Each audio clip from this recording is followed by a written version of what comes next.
Hello and अस्सलाम वालेकुम everybody. उम्मीद है कि आप सब खैरियत से होंगे। तो हमेशा की तरह विदाउट डिले आज का टॉपिक हम स्टार्ट करते हैं। आजकल जो दुनिया के हालात चल रहे हैं, हर कोई जानता है कि क्या क्लैशेस हैं रशिया और यूक्रेन के दरमियान। तो आज हम इन्हें ही डिस्कस करते हैं।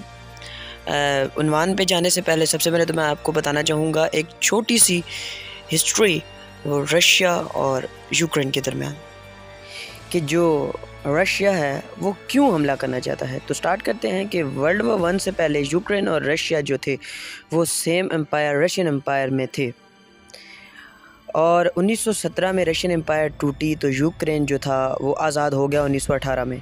लेकिन 1921 में रेड आर्मी ने इस पर हमला किया और इसके दो हिस्से हो गए।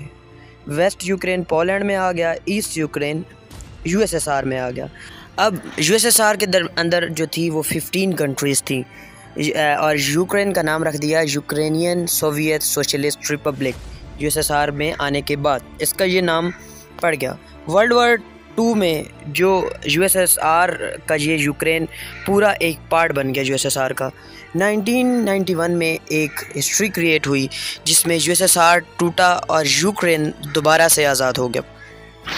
अब मैं आपको इसका मैप भी दिखाता हूँ कि मैप में देखिए यूक्रेन और रशिया जो हैं वो बिल्कुल आपस में साथ साथ हैं, और इसके अलावा एक सेपरेटिस्ट कंट्रोल्ड एरिया भी है जो यूक्रेन और रशिया में बटा हुआ है। ये अंडर आता है यूक्रेन के, लेकिन रशिया का काफ़ी ज़ोर इस पे है। उसके बाद क्रीमिया है। यूक्रेन के ऊपर ही यूरोपियन यूनियन और नेटो लाया करते हैं, और साथ ही साथ में यूक्रेन और रशिया जो है आपस में बहुत लंबा बॉर्डर शो करते हैं। अब सवाल ये है कि रशिया क्यों अटैक करना चाहता है यूक्रेन पे। दरअसल जो यूक्रेन है ना वो यूरोपियन यूनियन और नेटो को ज्वाइन करना चाहता है, लेकिन रशिया ये नहीं चाहता। तो यही वजह है कि रशिया बार बार इस पे अटैक किए जा रहा है और रुक नहीं रहा। अगली वीडियो में मैं आपको रशिया यूक्रेन के और किन किन बातों पे मुखालिफ है ये भी बताऊंगा। For more videos please subscribe EOS.